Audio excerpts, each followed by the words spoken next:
Hello everyone, in today's video I'm going to be canning nectarine jam, and I'm going to be using my ball jam and jelly maker, and then I'll be canning it in my Nesco Canner. Okay, so I am using the recipe, the peach jam recipe from the book that came with the ball jam and jelly maker. I want to mention two things. If you don't have the ball jam and jelly maker, there's another brand that has now bought the rights because this has been discontinued, and I will put a link for it in the description.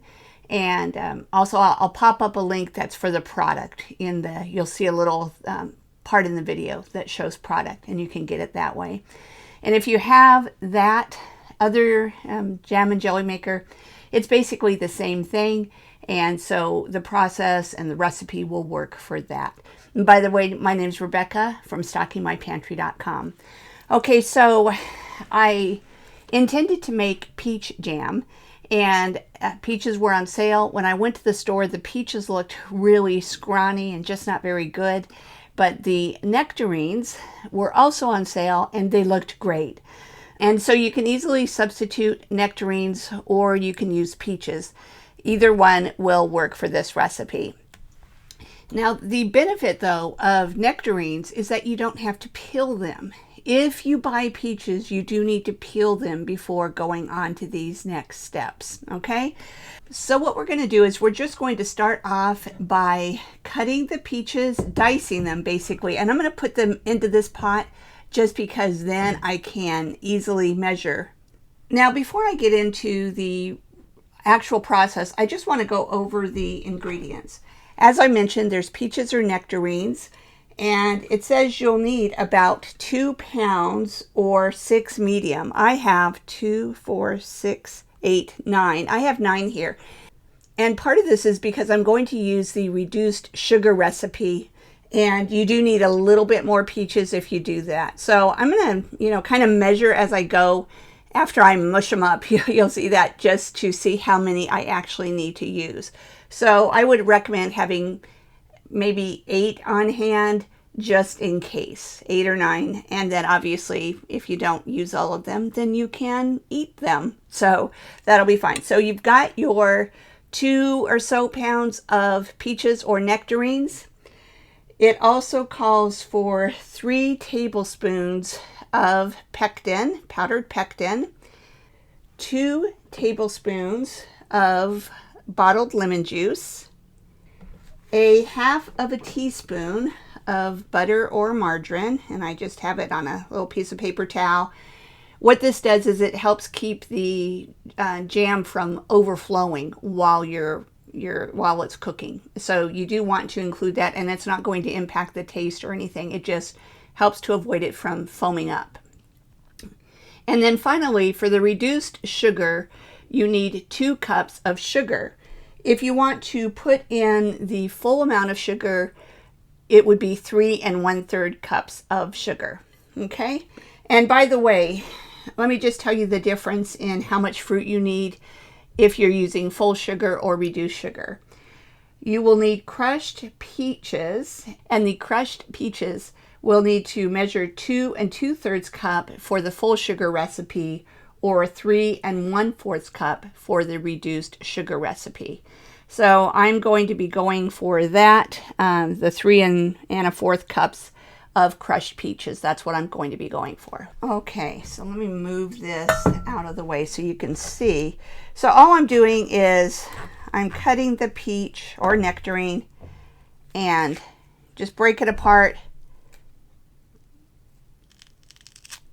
Take out the pit, and I'm gonna cut it up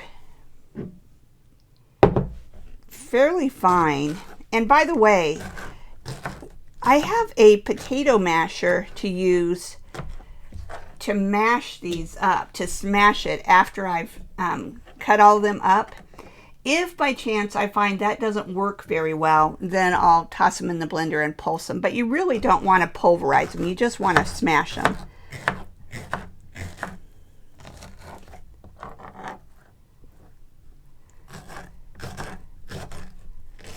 When I first got these peaches, or these nectarines. I keep saying peaches because that's what I had in my mind. But anyway, so if I say the wrong thing, you'll know what I mean. When I first got these, they were a little bit hard, so I've had them sitting out for about 3 days, and they're nice and ripe now, so I'm happy to see that. What I'm thinking I'll do is that I'll start off by putting 6 of the nectarines in and smashing them up with my potato masher, and then see how many more I need to add.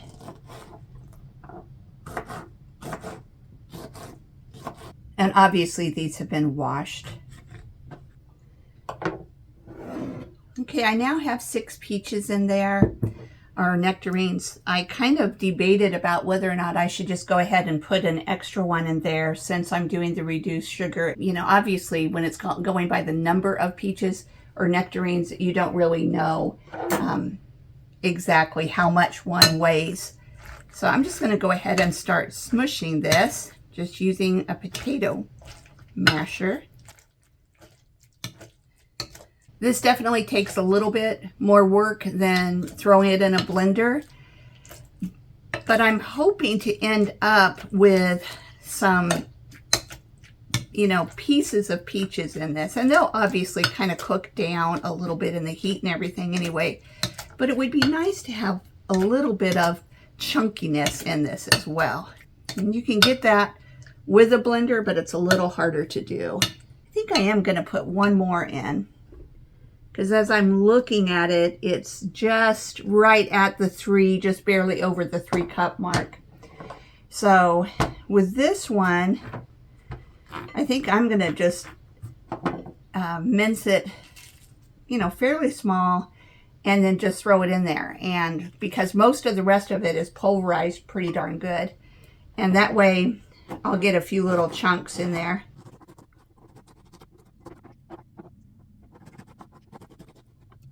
I'll use this to mash them down just a little bit.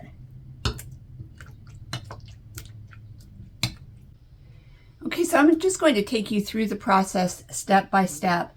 The first step is to sprinkle the pectin evenly over the bottom of the pot fitted with the stirrer. You'll see it has the stirrer on it. And here's my powdered pectin. It's 3 tablespoons. You want it to be pretty much evenly distributed. Doesn't have to be perfect, but you don't want it all clumped up in one space. Add the crushed peaches evenly over the pectin. So I have my crushed peaches,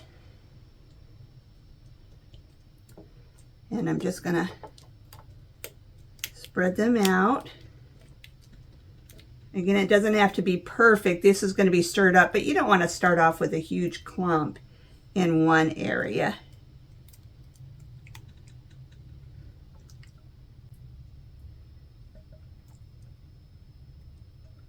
And again, you can see I have some chunks of peaches or nectarines actually in here, and that's fine. Obviously, they're going to be cooking and they'll be, you know, kind of reduced down, smushed up, and yet I'll have a little bit of chunkiness in my jam, which I like. Okay, so the next thing it says is to pour the lemon juice over the peaches. So again, I have 2 tablespoons of lemon juice, and I'm just going to pour that over the peaches. And then I'm going to add the butter or the margarine. And you'll notice I'm not yet adding the sugar. That's intentional. We add the sugar in at the 4 minute mark. It's going to beep, and then we'll add the sugar in. So I'm going to start off by pressing the jam button, and you'll see it says 21 minutes. And then I click enter. And you can see that it automatically is going to start stirring the peaches. And at the beginning, you may notice that there's a little bit of pectin, you know, on the bottom that's kind of clumped up. Don't worry, that's all going to be incorporated in. So it's nothing to worry about. If I do see any peaches get stuck up on the side, I will push them down, but it's really not something that you have to worry about. Okay, so we're gonna watch this for 4 minutes. I will, of course, speed up the video for you and bring it back in.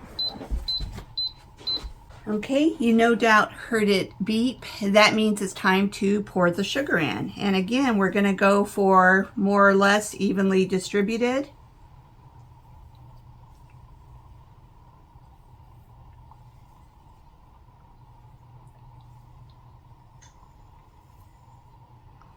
And you don't need to do anything else at this point but put the lid on.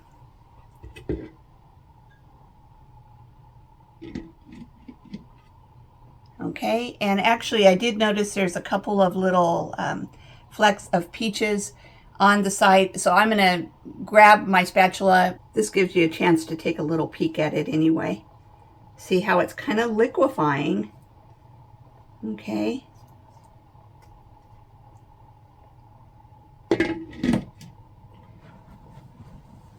And be sure and watch to the end, because I'm hoping to pull it off just less than a minute before it finishes, so that you can see how it's bubbling away. But I want to leave the lid on in the meantime. Okay, we're down to 1 minute. I don't want to completely remove the lid, but I'm going to pick it up just for a second so you guys can see what it looks like as it's stirring and how wonderful and bubbly it is. Okay, you heard it beep. Once it beeps, you press cancel and then unplug it. All right. Now we're going to take the lid off, and of course there's going to be a lot of steam, so you want to hold the lid away from you. And I'm going to put that on the side there.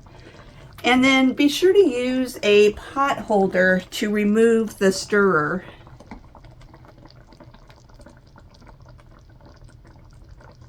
Let me grab my...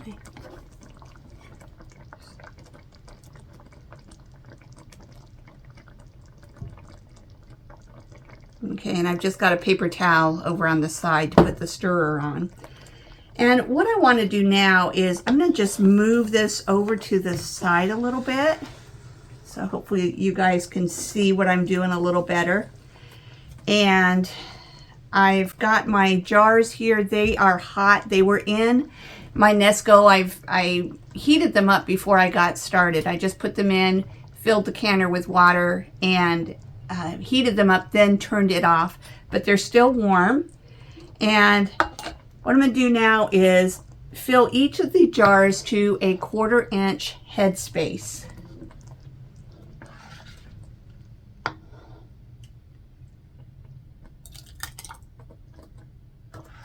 Boy, it smells good. I look forward to the day when they, invent smell-o-vision and you guys can smell things. I'm going to need to put a little bit more in, I can tell already, but sometimes it's hard to get it perfect the first go around, so I'll spoon in little bits there at the end just to get to my 1/4 inch headspace.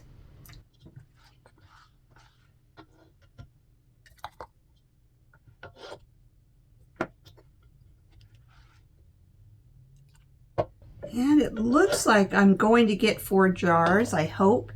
If one of them's not full, then I'll just refrigerate it and we'll eat it sooner rather than later. But it looks to me like it's going to be just about right. It said it would yield 4 half pints, but you never know. And a lot of it, I think, depends on how... like it'll say 4, or let's see, it was 3 1/4 cups of the fruit. But I think a lot of times it depends on how much you have mushed it up. Like if it's more chunky and less smashed, then that's going to make a difference. So, but yeah, this is going to be just perfect for now. Don't want to go too full. I'm going to debubble and then I'm going to check the headspace.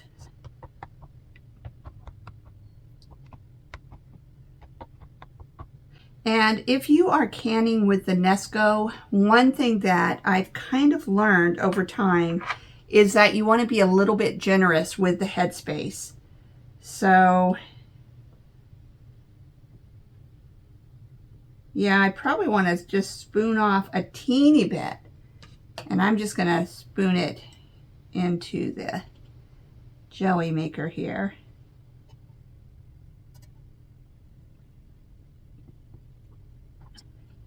By the way, I'm going to take a sneak taste of this. Obviously, it hasn't thickened yet.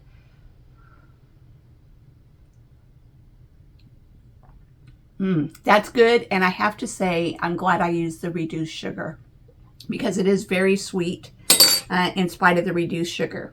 Okay, the next thing you need to do is wipe your rims because this is sticky, gooey stuff.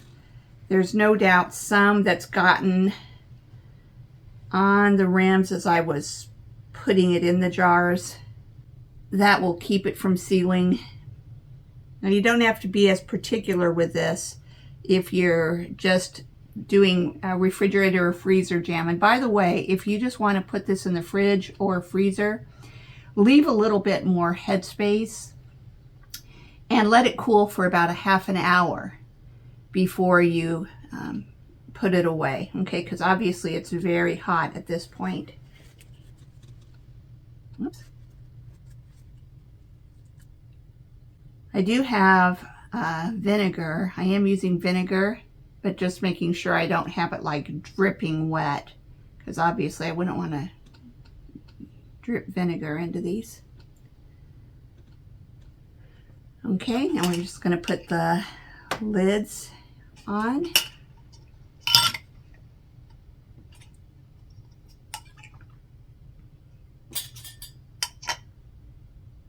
And the rings fingertip tight.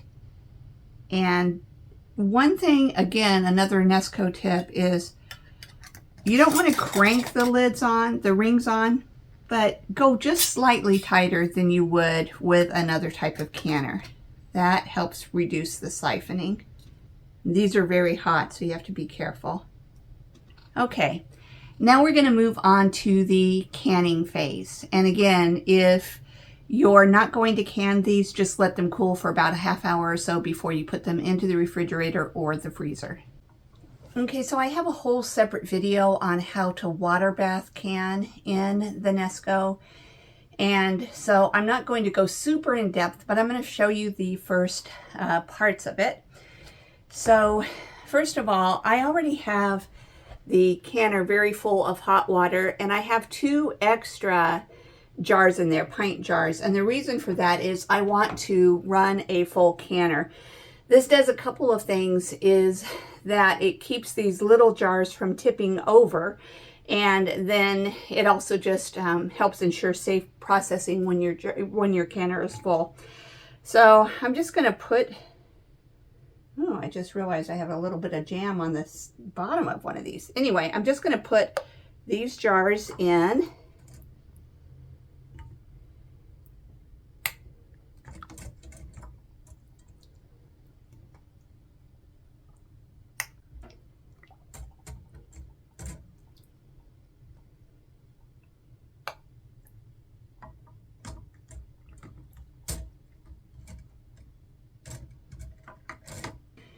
And with water bath canning, when you're using the Nesco or any other canner, you want your lids to be covered by at least 1 inch of water.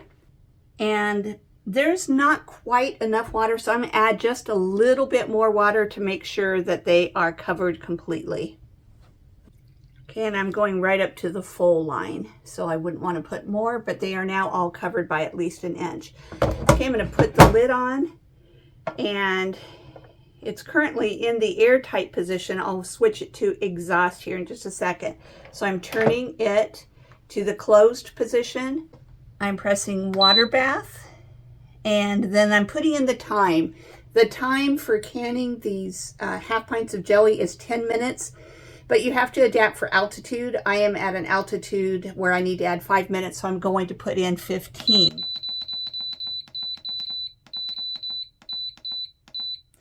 And then I'm pressing start. Oh, and I do need to now move it also to the exhaust position. I'm not really sure why the manual tells you to have it in the airtight position when you put the lid on and turn it. So according to the instructions, you're supposed to water bath, time, switch it to exhaust, and press start. So I press start and then switch it to exhaust. But the main thing is make sure it's on the exhaust position. I'm now going to wait for the steady stream of steam, and then I will push start again, and it will count the start the countdown timer. Okay, so I'm going to bring you back after the jam is already done. So here's the finished product. It turned out really great. I love the vibrant orange color.